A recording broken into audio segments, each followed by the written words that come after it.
لے کپڑا بس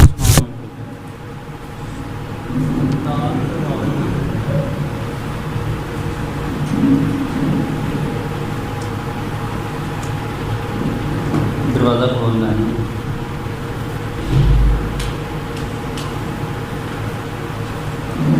السلام علیکم ورحمۃ اللہ وبرکاتہ. الحمدللہ وحدہ والصلاة والسلام علی اشرف الانبیاء.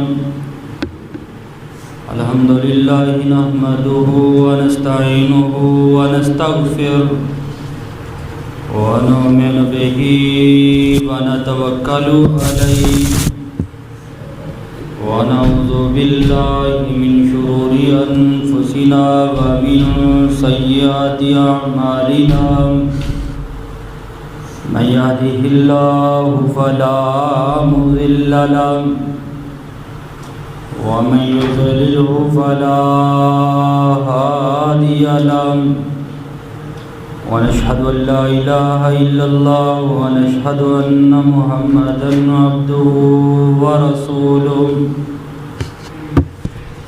وشر الأمور محدثاتها وكل محدثة بدعة وكل بدعة ضلالة وكل ضلالة في النار.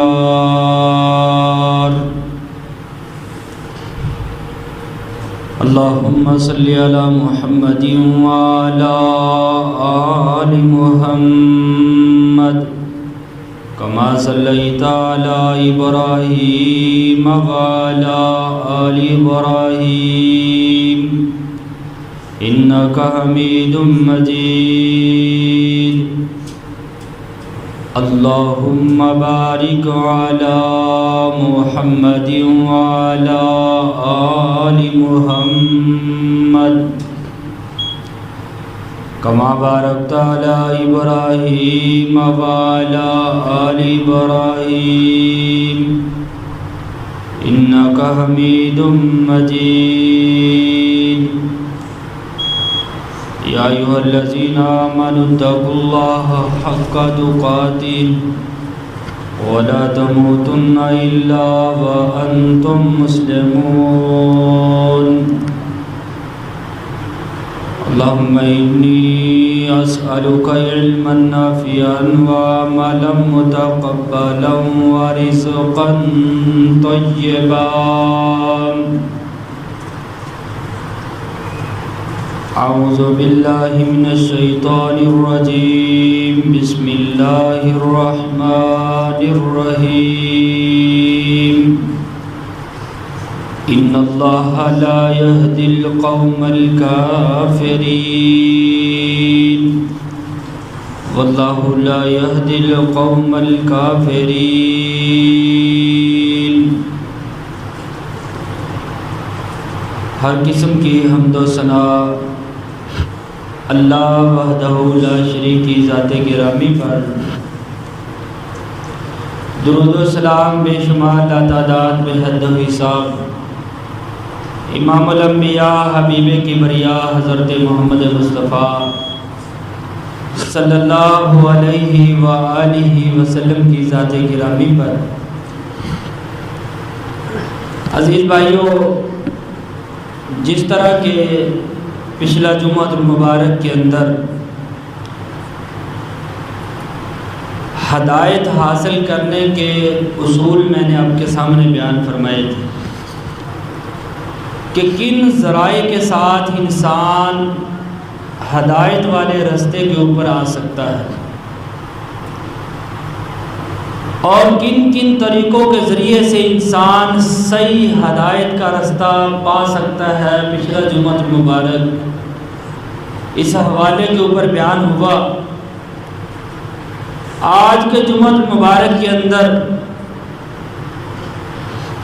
ایسے طریقے میں آپ کے سامنے بیان کرنے جا رہا ہوں کہ جو راستے اختیار کرنے سے انسان ہدایت کے راستے سے دور ہو جاتا ہے. ایسے راستے اختیار کرنے سے انسان راہ ہدایت سے ہاتھ دھو بیٹھتا ہے، تو اس کے اندر پہلی چیز کہ ہم نے ہر اس چیز سے بچنا ہے جس سے ہم اسلام سے ہٹ کر کفر کے راستے کے اوپر نہ چلے جائیں۔ کافروں کا طور طریقہ، رہن سہن، ہم نے اس طریقوں سے بچنا ہے، کیونکہ یہ بات بالکل واضح ہے کہ کافر ہدایت نہیں پا سکتا، کافر راہ ہدایت کو استعمال نہیں کر سکتا۔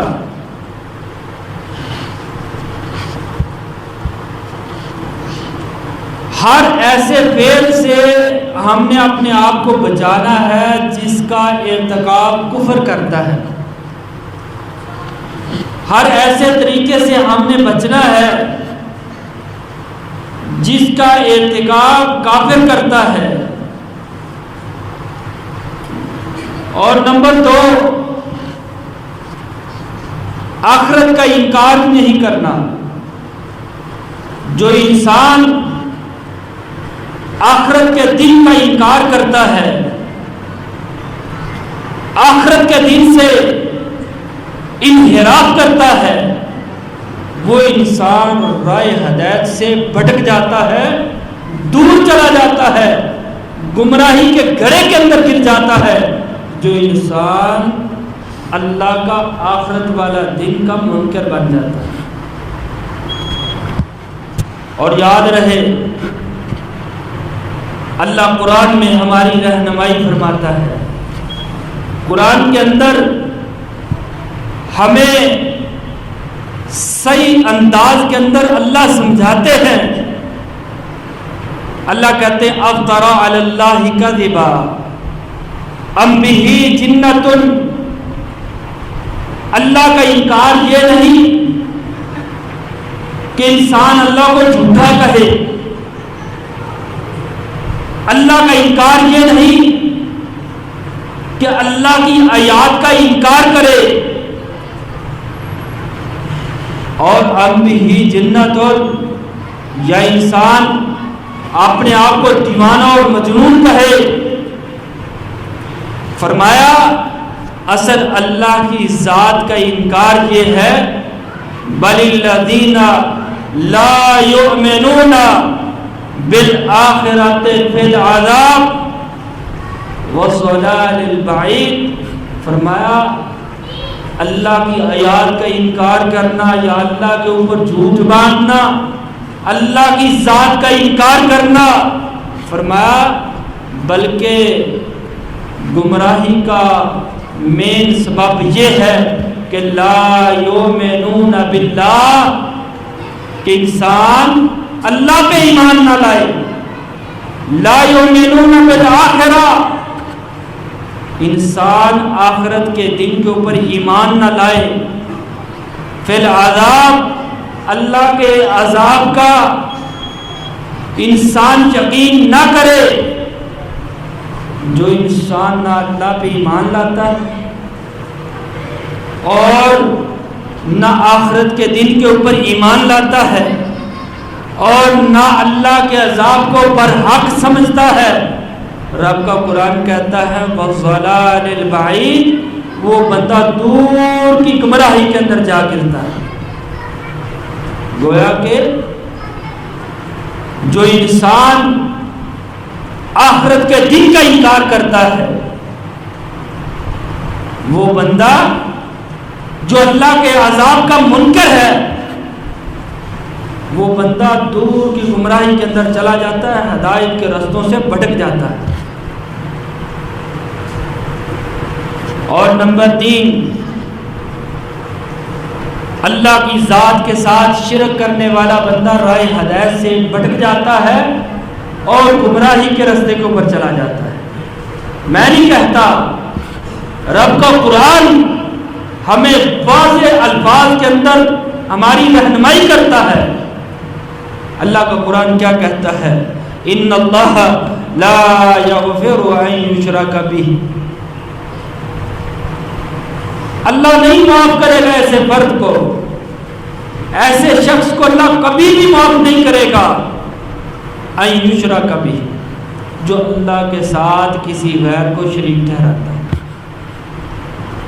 چاہے وہ اللہ کی صفات کے ساتھ، اللہ کی ذات کے ساتھ، عبادات کے ساتھ، اسماء و صفات کے ساتھ، کسی ذریعے سے بھی اللہ کی ذات کے ساتھ شرک کرتا ہے، وہ ہدایت نہیں پا سکتا بلکہ گمراہی کی دلدل کے اندر پھنس جاتا ہے۔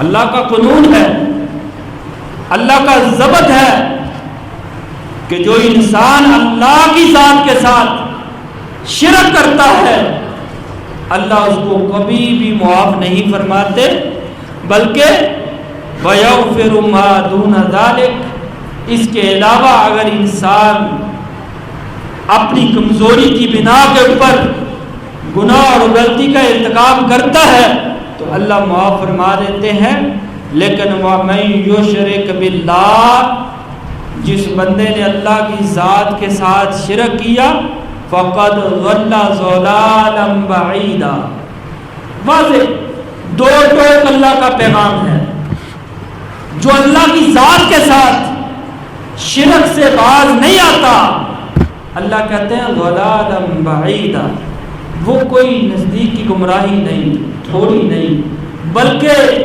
بڑی دور کی گمراہی کے اندر جا پھنستا ہے جو اللہ کی ذات کے ساتھ شرک کرتا ہے۔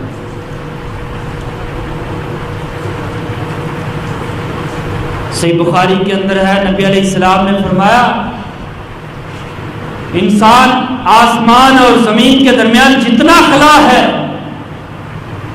اگر جتنا خلا اتنی برائیاں لے کے اللہ کی عدالت کے اندر پیش ہو، اللہ اس چیز کے اوپر قادر ہے کہ اس کے سارے گناہوں کو اپنے فضل سے معاف فرمائے، لیکن اگر ان گناہوں کے اندر ایک ذرہ برابر بھی شرک ہوا تو اللہ کا قاعدہ ہے، اللہ کا قانون ہے، اللہ کا حکم ہے، اللہ کی وارننگ ہے، اللہ کہتے ہیں اگر ان گناہوں کے اندر ایک ذرہ برابر بھی شرک ہوا تو میں نے اس کو معاف نہیں کرا۔ اس لیے ہمارے اندر بے پناہ کوتاہیاں ہیں، بے پناہ گناہ ہیں، ہر گناہ سے بچنے کی کوشش کریں، لیکن شرک والا گناہ کبھی غلطی کے اندر بھی نہ کرنا، کبھی اپنی کمزوری کی بنا پہ بھی نہ کرنا، کیونکہ یہ کبیرہ گناہوں کا بھی سردار ہے۔ کبیرہ گناہ ہے نا، ان کے اندر بھی جو سب سے اعلیٰ چوٹی کا سب سے بڑا گناہ ہے وہ اللہ کی ذات کے ساتھ کسی کو شریک ٹھہرانا، اور جو شرک والا معاملہ اختیار کرتا ہے وہ رائے ہدایت سے بھٹک جاتا ہے اور گمراہی کی دلدل کے اندر جا پھنستا ہے۔ چوتھا عمل تکبر۔ تکبر انسان کو تباہ و برباد کر دیتا ہے، رائے ہدایت سے اچک لے جاتا ہے۔ شیطان کو اللہ نے معزز فرشتوں کے اندر رکھا تھا، عظیم اکابر فرشتوں کے اندر تھا، لیکن اس کا بیڑا کس چیز نے غرق کیا؟ اس کو کس چیز نے تباہ و برباد کیا؟ اس کے زوال کا سب سے بڑا مسئلہ کیا بنا؟ تکبر، انا، تعصب۔ اللہ میں آگ سے بنا ہوں، آگ ہمیشہ اوپر جاتی، میں آدم علیہ السلام کو سجدہ کیسے کروں؟ مجھ سے کمتر ہے، مجھ سے حقیر ہے، مجھ سے چھوٹا ہے، میں ان سے پہلے کی پیداوار ہوں، میں تیرا معزز اور محترم ہوں۔ تکبر کیا، تباہ و برباد ہو، ذلیل و رسوا ہو۔ اپنے جانے انسان تکبر کرنے میں اپنی خیر سمجھتا ہے، اپنی بھلائی سمجھتا ہے، تکبر کرنے میں، اکڑ کے چلنے میں، اچھا جوتا پہننے میں، بڑی بڑی باتیں کرنے میں انسان اپنی چودراہٹ سمجھتا ہے، اپنی عزت سمجھتا ہے. لیکن اللہ کی قسم ہے جو تکبر کے اندر اپنی عزت ڈھونڈتا ہے اصل میں وہ اپنی ذلت کا انتخاب کر رہا ہوتا ہے. عزت، سرفرازی، مقام و مرتبہ اللہ کی بندگی کے اندر ہے اور عاجزی اور انکساری کے اندر ہے.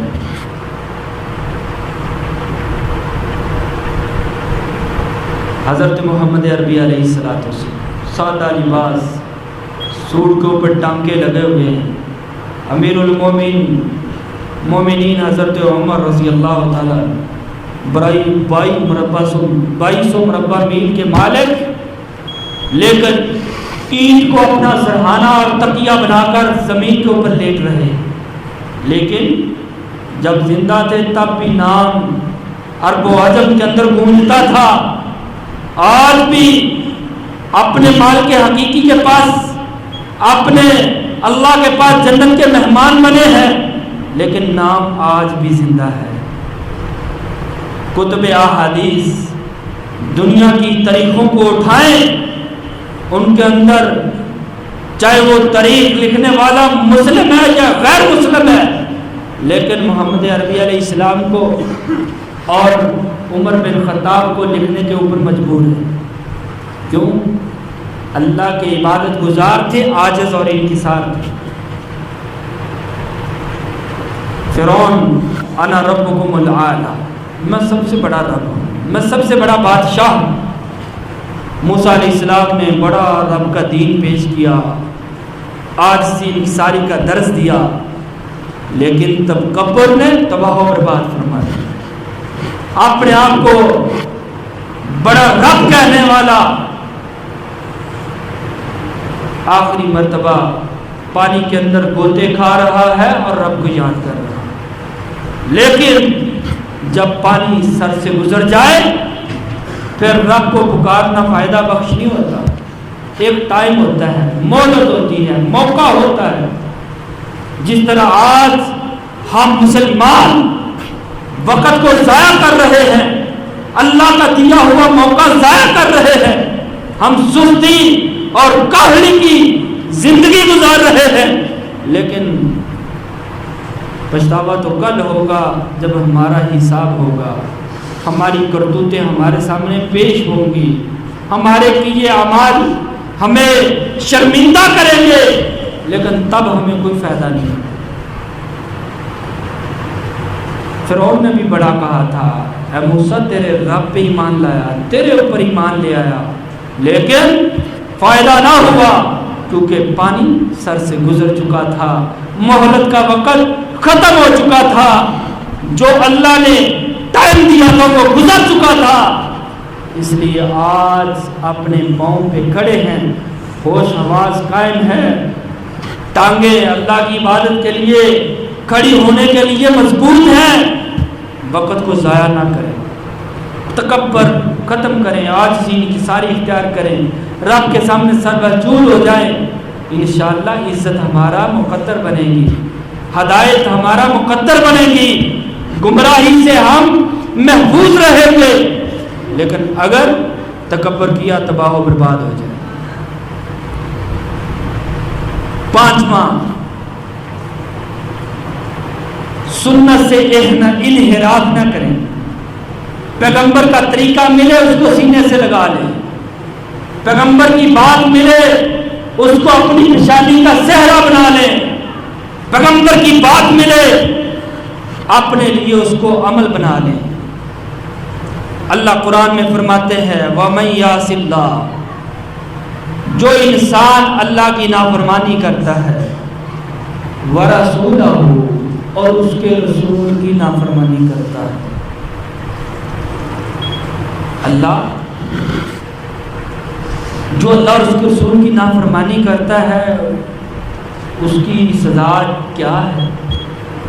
اللہ واضح کرتے ہیں، فرمایا فقط تحقیق کوئی کم فہمی کے اندر نہ رہے، کوئی انسان کم علمی کے اندر نہ رہے، فقط پس تحقیق ضلع گمراہ ہو جاتا ہے، ضلالا مبینا کھلی گمراہی کے اندر جا گرتا ہے، جو اللہ اور اس کے رسول کی نافرمانی کرتا ہے۔ آج ہی ہم اپنا حساب لگائیں، آج ہی ہم اپنا محاسبہ کریں، ایک نہیں، دو نہیں، تین نہیں، چار پانچ نہیں، ایک دن کے اندر ہم ہزاروں مرتبہ اللہ اور اس کے رسول کی نافرمانیاں کر رہے ہیں، لیکن میرے دل و دماغ تک پتہ ہی نہیں کہ ہم اللہ اور اس کے رسول کی نافرمانیاں کر رہے ہیں۔ جو اللہ اور اس کے رسول کی نافرمانی کرتا ہے، تباہی بربادی اس کا مقدر بنتی ہے، راہ ہدایت سے وہ بھٹک جاتا ہے اور گمراہی کی دلدل کے اندر پھنس جاتا ہے، جو سنت کو اپنا رہبر اور رہنما نہیں سمجھتا، پیغمبر علیہ السلام کی سنت کو اپنی زندگی کے اندر نہیں لاتا، پیغمبر کی سنت کے اوپر عمل نہیں کرتا۔ فرمایا ضلالا مبینا، کھلم کھلی واضح گمراہی کے اندر وہ انسان گر جاتا ہے۔ اور نبی علیہ السلام نے فرمایا ترکت فیکم امرین، اے میرے اصحاب، اے میرے ماننے والوں، امرین، دو چیزیں تمہارے اندر چھوڑے جا رہا ہوں، اگر تو ان کے اوپر عمل کرو گے تو راہ ہدایت ملے گی، جنت ملے گی، خوشخبریاں ملے گی، پیغمبر کی رفاقت ملے گی، اللہ کا دیدار ملے گا، پیغمبر کا حوض کوثر ملے گا، اللہ کی لازوال نعمتیں ملیں گی۔ کون سی دو چیزیں؟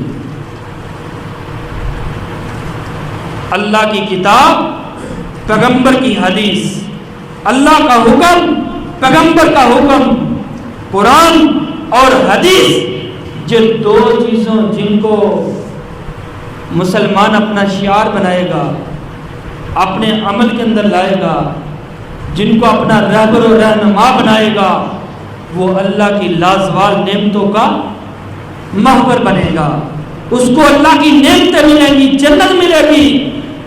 لیکن نبی علیہ السلام نے فرمایا جو ان کو چھوڑ دے گا وہ گمراہ ہوگا، تباہ و برباد ہوگا، ذلت و رسوائی اس کا مقدر بنے گی۔ جو اللہ اور اس کے رسول کے راستے کو ترک کرے۔ اور چھٹی چیز نبی علیہ السلام نے فرمایا ایسے بندے گمراہ ہوں گے جو قرآن اور حدیث کو دیکھ رہے ہوں گے، سن رہے ہوں گے، لیکن ان کی زبان سے ایک بات نکلے گی، ٹھیک ہے قرآن اپنی جگہ پہ ہے، حدیث اپنی جگہ پہ ہے، لیکن میرے امام کا یہ قول ہے، میرے باوجداد کا عمل یہ ہے۔ عزیز بھائیوں، والدین نے، اباؤجداد نے، اماموں نے، فقہائے اعظام نے اپنا حساب خود دینا ہے، نہ کسی امام نے میرا حساب دینا، نہ میں نے کسی امام کا حساب دینا ہے۔ اللہ قرآن میں بیان فرماتے ہیں وَكَذَلِكَ مَا أَرْسَلْنَا مِن قَبْلِكَ، ایسے نمونے آپ سے پہلے بھی گزرے ہیں۔ اللہ وہ کیا؟ فِي قَرْيَةٍ مِّن نَذِيرٍ، ان کے پاس میں نے اپنے معزز انبیاء بھیجے، إِلَّا قَالَ مُتْرَفُوهَا، ان لوگوں نے پہچان لیا کہ یہ پیغام پہنچانے والے اللہ کے نبی ہیں، اللہ کی طرف سے آئے ہیں، لیکن کیا کہا؟ اِنَّا وَجَدْنَا آبَاءَنَا عَلَىٰ أُمَّةٍ وَإِنَّا عَلَىٰ آثَارِهِمْ مُقْتَدُونَ، ہم نے پہچان لیا تم نبی ہو، ہم نے سمجھ لیا تم نبی ہو، لیکن ہم پیروی ان کی کریں گے جنہوں نے ہم کو جنا ہے، ہمارے آباء و اجداد جس عمل پہ ہم نے ان کو دیکھا ہے ہم ویسے ہی عمل کریں گے، اے آنے والے نبی ہم تیری بات کو نہیں مانیں گے۔ ہوا کیا؟ اللہ پھر کہتے ہیں اگر تم نے ایسا کیا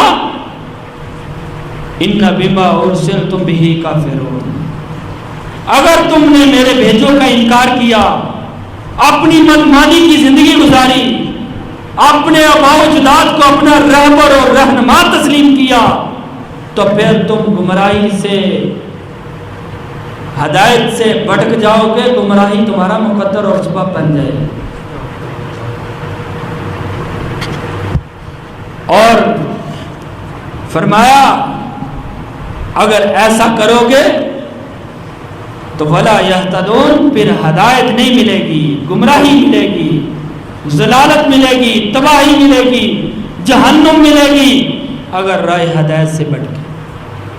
اور ساتواں عمل فرمایا یا داؤد انا جعلناک خلیفۃ فی الارض، اے داؤد علیہ السلام ہم نے آپ کو دنیا کے اندر اپنا خلیفہ بنایا، فاحکم بین الناس بالحق، اگر فیصلے کرنے ہیں تو حق کے اوپر کرنے ہیں، ولا تتبع الهوى، اپنی خواہش کو مقدم نہیں رکھنا۔ اللہ کس کو کہہ رہے ہیں؟ اپنے نبی کو کہہ رہے ہیں اگر دین کے اندر وقت کے نبی کی خواہش نہیں چل سکتی تو امام ابو حنیفہ کی فقاہت کیسے چل سکتی ہے؟ اگر دین کے اندر وقت کے نبی کی خواہش استعمال نہیں ہو سکتی تو پھر انبیاء کے بعد آنے والے اماموں کی شکل میں ہو، فقہا کی شکل کے اندر ہو، محدثین کی شکل کے اندر ہو، تو ان کی بات بھی قرآن و حدیث کے آگے نہیں چل سکتی۔ دین ہمارا تب ہی کامیاب ہے، ایمان ہمارا تب قابل قبول ہے جب اس کے اندر صاف قرآن اور حدیث ہو۔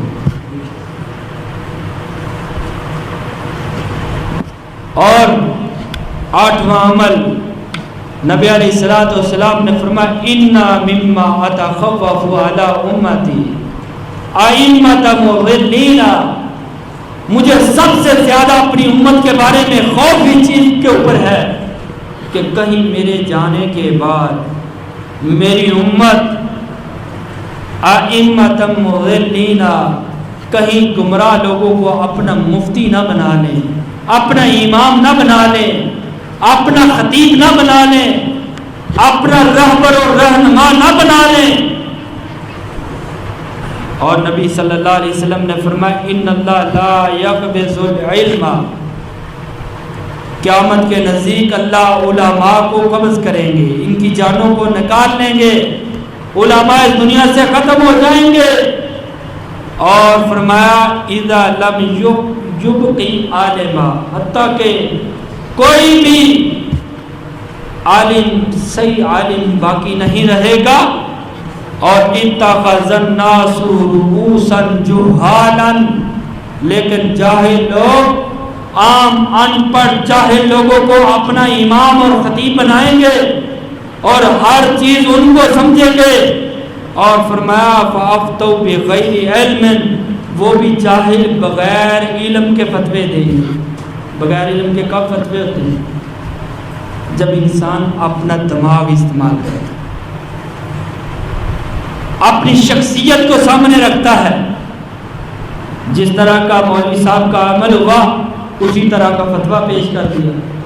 اگر میں اپنے عمل کے خلاف فتویٰ دوں گا لوگ مجھے کہیں گے تو آپ تو بد عملی کرتے ہیں، تو فتویٰ ہی ایسا دیا جو فتویٰ نہ قرآن اور حدیث کے مطابق ہے بلکہ اس فتویٰ دینے والے کی زندگی کے مطابق ہے۔ تو فرمایا وہ خود بھی گمراہ ہوں گے اور آگے لوگوں کو بھی گمراہ کریں گے۔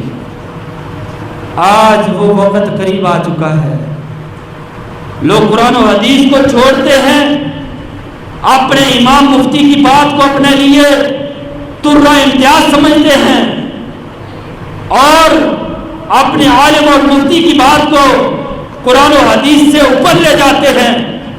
کتابوں کے اندر موجود ہے، ہاں جی قرآن حدیث موجود ہے، لیکن ہمارا فقہ یہ کہتا ہے کہ جب قرآن و حدیث کی بات آ جائے اور امام کا قول آ جائے تو ہم امام کی بات کو لیں گے، کیونکہ امام نے قرآن اور حدیث کو ہم سے زیادہ اچھے انداز میں سمجھا ہے. جہالت کی کوئی انتہا ہوتی ہے، جہالت بھی پیش ہو رہی ہے، ساتھ قرآن و حدیث کو ساتھ استعمال کیا جا رہا ہے. ہم جی امام صاحب کی بات کو اس لیے قرآن و حدیث سے مقدم سمجھیں گے کیونکہ امام صاحب نے ہم سے اچھے انداز میں قرآن اور حدیث کو سمجھ کر مسئلہ پیش کیا. آئیے ہم اپنے دماغ سے تقلید کے پردے اٹھائیں، اپنے دل و دماغ کو خالص قرآن حدیث کے سامنے پیش کریں، تاکہ جب قرآن حدیث کی بات آئے اور ہمارے دل و دماغ کے اوپر اثر انداز ہو اور قرآن و حدیث ہماری زندگی کے اندر معمول کے مطابق آ جائے اور ہم راہ ہدایت کو پا لیں اور گمراہی کے راستے سے ہم ہٹ جائیں.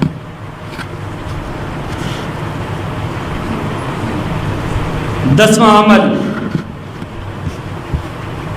فرمایا یا ایھا الناس انما ضل من قبلکم، لوگوں کو ان سے پہلے تباہ و برباد کر دیا ہے. کیوں؟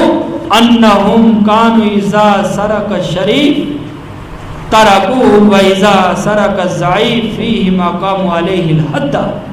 عائشہ کہتی ہیں اللہ نے پہلی قوموں کو اس لیے تباہ و برباد کیا، ان کے اندر جب کوئی غریب بندہ چوری کرتا تو اس کو ہاتھ کو کاٹ دیا جاتا، لیکن جب کوئی معزز محترم بندہ چوری کرتا تو اس کو چھوڑ دیا جاتا. اور فرمایا جب ایسے حالات آئیں گے تو لوگ ہدایت کو چھوڑ جائیں گے اور گمراہی کا سبب بن جائیں گے.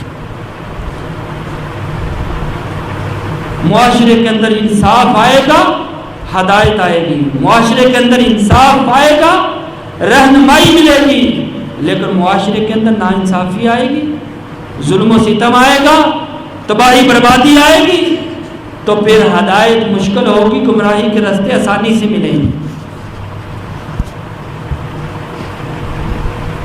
اور 12واں عمل نبی علیہ الصلوۃ والسلام نے فرمایا، قرآن کہتا ہے وَمِنَ النَّاسِ مَن يَشْتَرِي لَهْوَ الْحَدِيثِ لِيُضِلَّ عَن سَبِيلِ اللَّهِ بِغَيْرِ عِلْمٍ. جب لوگ موسیقی گانے سنیں گے تو پھر لِيُضِلَّ عَن سَبِيلِ اللَّهِ، گانے سننے کی وجہ سے ان کے دل و دماغ کے اوپر گانے اثر انداز ہوں گے، ہدایت کے راستے بند ہو جائیں گے. لیضل، یہ گمراہ ہو جائیں گے، تباہ و برباد ہو جائیں گے.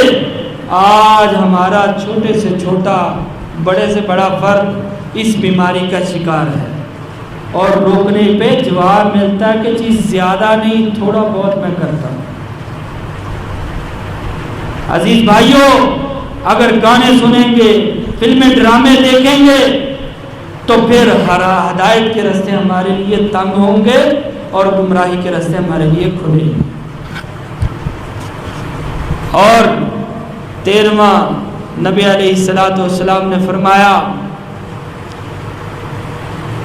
آخری جو انسان کی ہدایت کا سبب ہے وہ ختم ہوگا.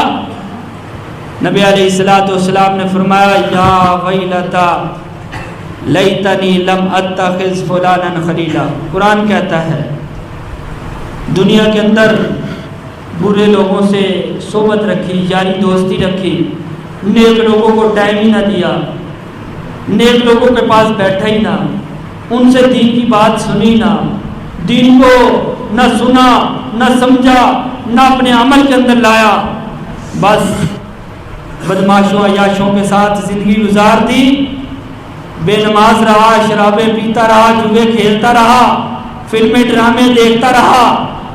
اللہ کا قرآن کہتا ہے کل قیامت کا دن ہوگا، کہے گا یا ویلتا لیتنی لم اتخذ فلانا خلیلا، اے اللہ میں اپنی زندگی کے اوپر شرمندہ ہوں، افسردہ ہوں، کاش کہ میں نے فلاں شخص کو اپنا دوست نہ بنایا ہوتا، میں اپنا دوست کسی امام کو بناتا، کسی قاری کو بناتا، کسی عالم کو بناتا، کسی دین سکھلانے والے کو بناتا۔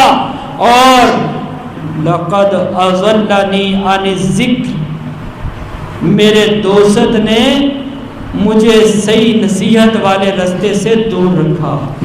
اور اذ جاءنی، حالانکہ میرے پاس سمجھانے والے بھی موجود تھے، میرے پاس سیکھنے والی کتاب قرآن پاک موجود تھا، میری رہنمائی کے لیے پیغمبر کی احادیث موجود تھی، لیکن وَقَانَ الشَّيْطَانُ لِلْإِنسَانِ خُذُولًا، لیکن اللہ شیطان نے مجھے دغا دیا، میرے ساتھ بے وفائی کی، میرے دل و دماغ کے اوپر وہ یہ باتیں ڈالتا رہا کہ مولویوں کا کام تو اذانیں دینا ہے، مولوی تو زمانے کے بدتر لوگ ہیں، کمزور اور ضعیف لوگ ہیں، ان کی نوکریاں کوئی اتنی قیمت والی نہیں ہوتی۔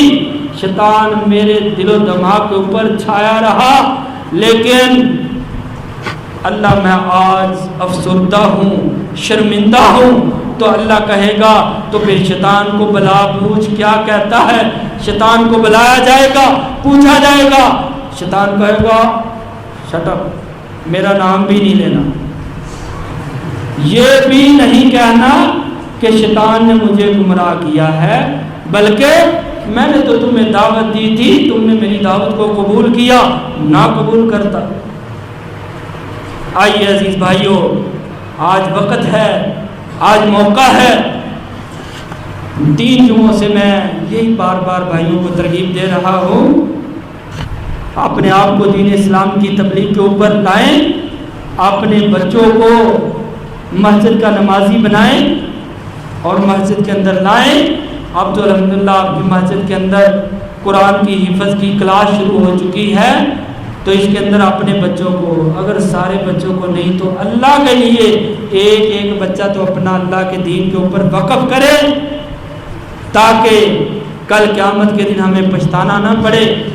اگر نہ کیا تو رب کا قرآن ہے، جب آپ نے دیکھنا ہے کہ حافظ قرآن کا والد والدہ تخت کے اوپر بیٹھ کر جنت کے نظارے کر رہے ہیں، اور جب آپ کو جہنم کی تپش مل رہی ہوگی تو آپ کہیں گے یا ویلتا لیتنی لم اتخذ فلانا خلیلا، کہ اللہ کاش وہ ادنا سا حقیر سا طالب علم ہمیں کہہ رہا تھا، ہم نے اس کی بات کو سنا ہوتا اور ہم بھی اپنے بچوں کو حافظ قرآن بنایا ہوتا، تو اللہ جن تختوں کے اوپر یہ حافظ قرآن کے والدین نظارے کر رہے ہیں، جنت سے لطف اندوز ہو رہے ہیں، کاش میں بھی ان تختوں کے اوپر بیٹھ سکتا۔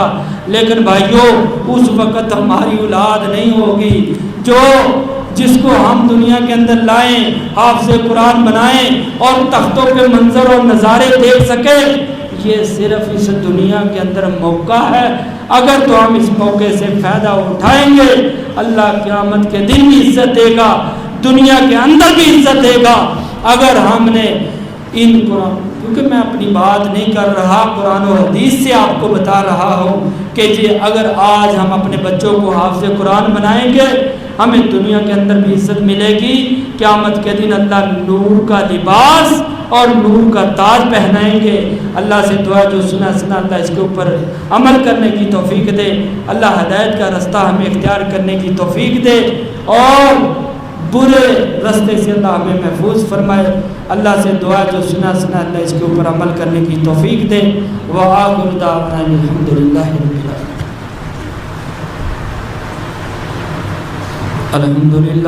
الحمدللہ وحدہ والصلاة والسلام علی اشرف الانبیاء والمرسلین، اللہم صلی علی محمد وعلی آل محمد كما صليت على إبراهيم وعلى آل إبراهيم إنك حميد مجيد اللهم بارك على محمد وعلى آل محمد كما باركت على إبراهيم وعلى آل إبراهيم إنك حميد مجيد يا أيها الذين آمنوا اتقوا الله حق تقاته ولا تموتن إلا وأنتم مسلمون سبحان ربك رب العزة عما يصفون والسلام على المرسلين والحمد لله رب العالمين.